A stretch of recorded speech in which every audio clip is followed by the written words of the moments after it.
Shalom, shalom, soyez bénis dans le nom de Jésus et bienvenue dans notre programme Prions ensemble.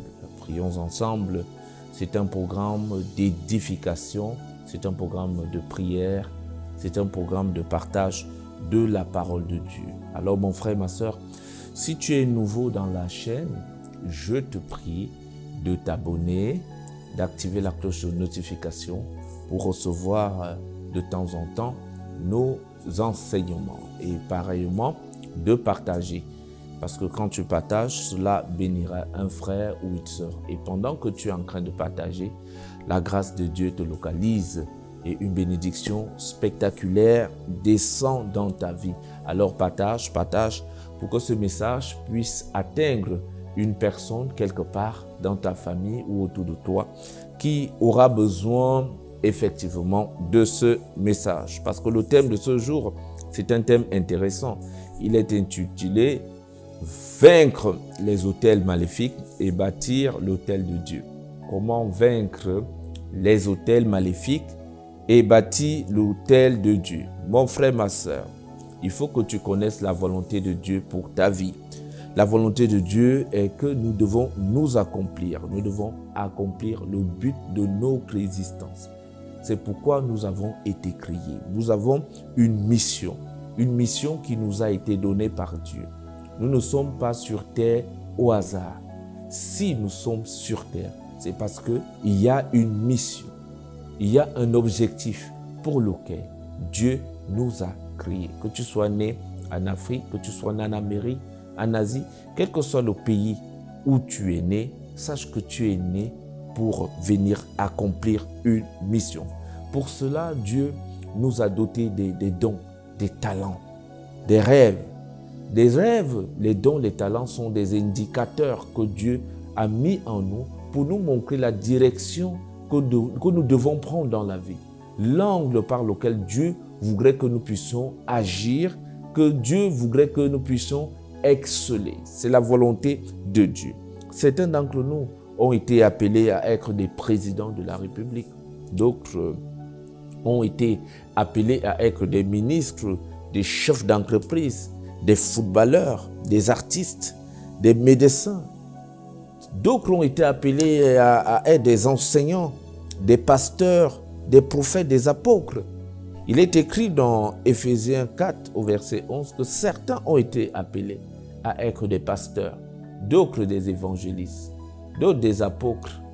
Ça, c'est dans la maison de Dieu, d'autres des docteurs. Mais dans la société, chacun a été appelé pour faire quelque chose, a une mission dans un domaine précis. Jésus, quand il est venu sur terre, il avait une mission particulière. Et cette mission était venir sauver l'humanité du péché, venir nous racheter de la mort, venir mourir sur la croix pour nos péchés et venir nous réconcilier avec Dieu. La mission de Jésus était précise. Il était conscient de cette mission et une fois qu'il est venu sur terre, il s'est mis, étant tout petit, à l'âge de 12 ans, il avait déjà commencé à poursuivre les buts de sa vie parce qu'il enseignait déjà au temple à l'âge de 12 ans, mon frère et ma soeur.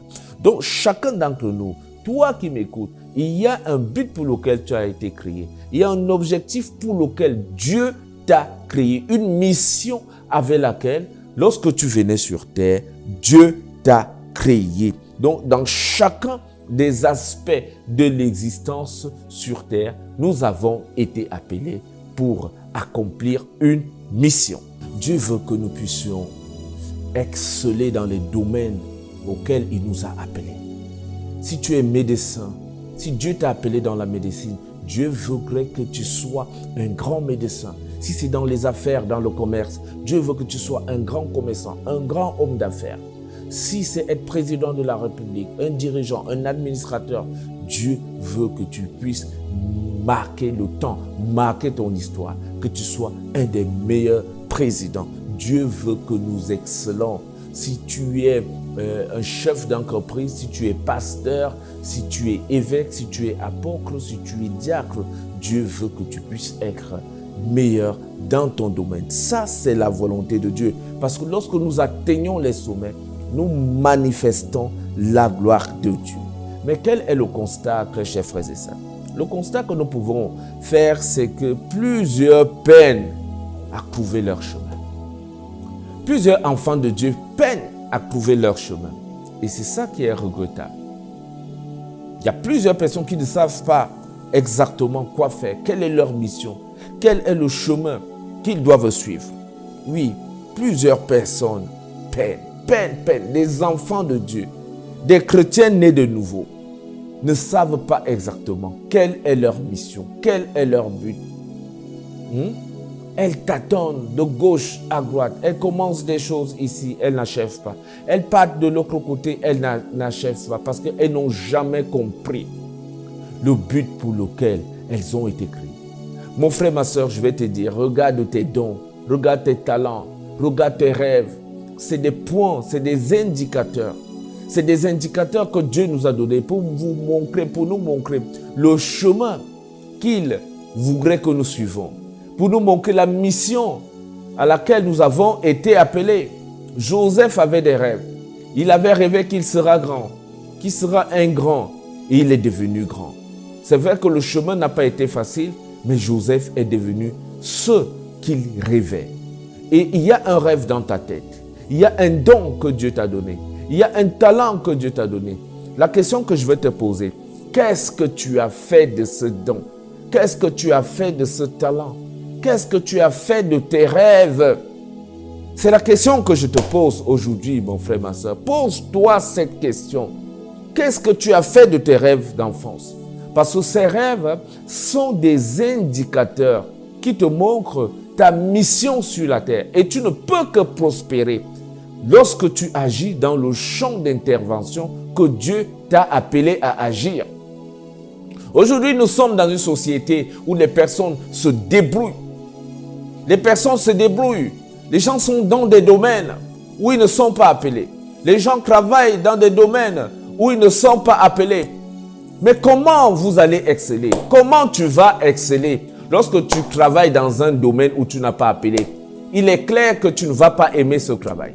C'est pourquoi nous voyons beaucoup de personnes qui se lèvent le matin, qui partent travailler, mais qui n'aiment pas leur travail, qui ont envie de démissionner. Tu as envie de démissionner de ce travail parce que ce n'est pas ce que tu aimes faire, ce n'est pas ce dont tu as été appelé à faire. Beaucoup d'entre nous cherchons le chemin, cherchons encore la voie. Mais la question que Dieu te pose, qu'as-tu fait de tes dons? Qu'as-tu fait de tes talents? Qu'as-tu fait de tes rêves? C'est des points, ce sont des points indicateurs. Des points qui peuvent te montrer la direction réelle que Dieu veut prendre avec toi sur la terre.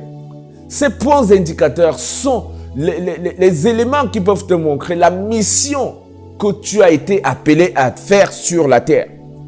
Tu ne peux pas prospérer si tu agis en dehors de la mission que tu as été appelé. Tu ne peux pas atteindre les sommets si tu agis en dehors de la mission dans laquelle tu as été appelé.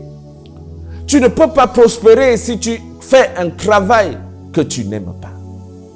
Oui, je suis venu te parler aujourd'hui pour que tu puisses te souvenir de tes rêves, pour que tu puisses te rappeler de tes rêves, pour que tu puisses te réveiller.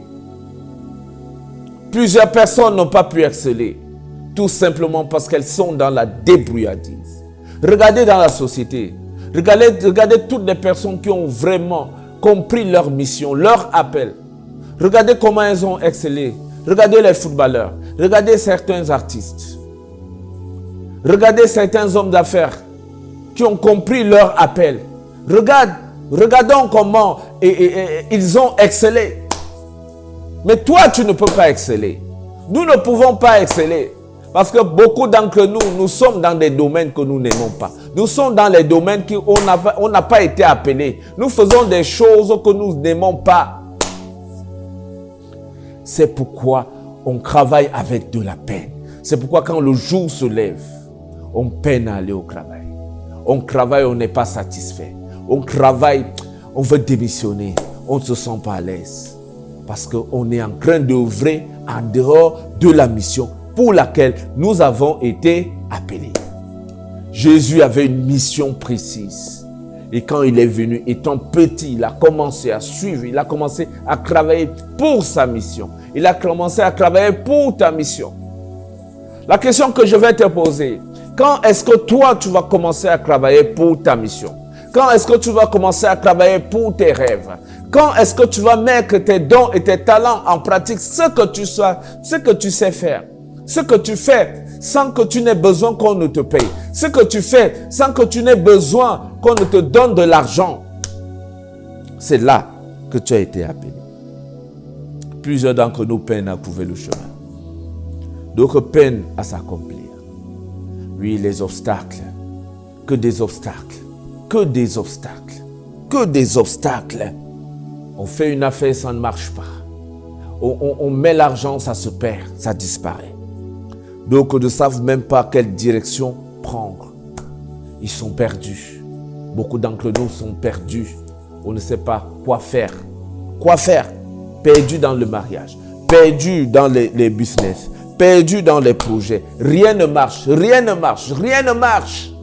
On se lance, ça marche un peu, après on retrograde, ça marche un peu, on retrograde, ça marche un peu, on retrograde. C'est parce que nous ne sommes pas sur le bon chemin. Nous n'avons pas emprunté le bon chemin. C'est pourquoi vous voyez que ça marche. Après un moment, ça ne marche pas. Aujourd'hui, on est en haut. Demain, on est en bas. Aujourd'hui, ça fonctionne un peu. Demain, ça tombe. Oui, on parle de relation à relation parce qu'on n'a pas encore trouvé notre conjoint. On n'a pas encore trouvé la personne que Dieu a mis sur notre chemin. Que Dieu a créé pour nous. Oui, mon frère, ma soeur. Je suis venu te dire que si tu es dans cette situation, ce n'est pas la volonté de Dieu. La volonté de Dieu, c'est que tu prospères. La volonté de Dieu, c'est que tu prospères. Dieu veut que tu prospères. Dieu veut que tu prospères. Dieu veut que tu prospères. Dieu veut que tu prospères à tout égard.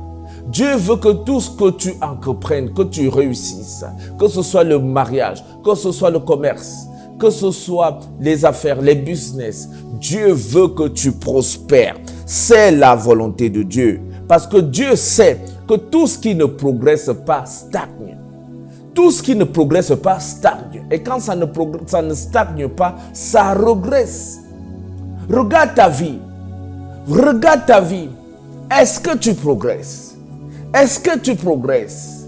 Pourquoi ta vie est comme ça? Pourquoi? Pose-toi cette question. Pourquoi ma vie est comme ça? Jusqu'à quand je serai dans cette situation? Jusqu'à quand je vais vivre cette difficulté? Jusqu'à quand j'irai d'échec en échec? Jusqu'à quand je vais perdre de l'argent? Jusqu'à quand je vais perdre le temps de relation en relation? Les années ne font que passer. La situation, elle est sur place. Dieu ne veut pas que tu regresses. Dieu ne veut pas que tu stagnes. Dieu veut que tu progresses. Dieu veut que tu progresses. Dieu veut que tu progresses dans ta vie. Dieu veut que tu ne stagnes pas. Oui, peut-être tu stagnes parce que tu ne te poses pas de vraies questions. Tu ne te poses pas de vraies questions. Jusqu'à quand tu vivras cette situation? Jusqu'à quand ta vie va tourner en rond? Jusqu'à quand tu iras d'échec en échec, d'erreur en erreur, en train de recommencer, en train de recommencer, en train de perdre de l'argent? Jusqu'à quand? Jusqu'à quand? Tout ce qui n'avance pas stagne. Si ça ne stagne pas, ça recule. Tu dois avancer. À partir d'aujourd'hui, tu dois avancer. Tu ne dois plus reculer. Dis avec moi, je dois avancer. Dis avec moi, j'avance, j'avance. J'irai loin dans la vie. Je vais accomplir les rêves de Dieu pour ma destinée. Dis cela. Dieu ne t'appelle pas à stagner. Jésus-Christ est venu pour que ses brebis aient de la vie en abondance. Dieu est venu pour que nous ayons la vie en abondance. Jésus est venu pour que nous ayons de l'abondance. De l'abondance en toutes circonstances. De l'abondance dans le commerce. De l'abondance dans les affaires. De l'abondance dans des business. Jésus est venu que nous ayons de l'abondance. Mais pourquoi toi tu stagnes? Hein? Tu ne te poses pas cette question? Pourquoi tu stagnes? Pourquoi les affaires ne marchent pas? Pourquoi c'est toujours compliqué quand c'est toi? Pourquoi les choses doivent toujours tourner mal contre toi? Je veux que tu refuses cette situation. Commence à refuser cette situation. Parce que Dieu ne t'a pas appelé à tourner en rond. Dieu ne t'a pas appelé à tourner en rond. Dieu veut que tu progresses. Dieu veut que tu avances. Dieu veut que tu te réalises. Dieu veut que tu t'accomplisses. Je veux que tu te mettes en colère contre cette situation, contre ce problème. Et que tu te lèves pour mettre fin à cela. Parce que c'est toi qui dois te lever. C'est toi qui dois mettre fin à cette situation. Il faut que tu aies marre de cette situation.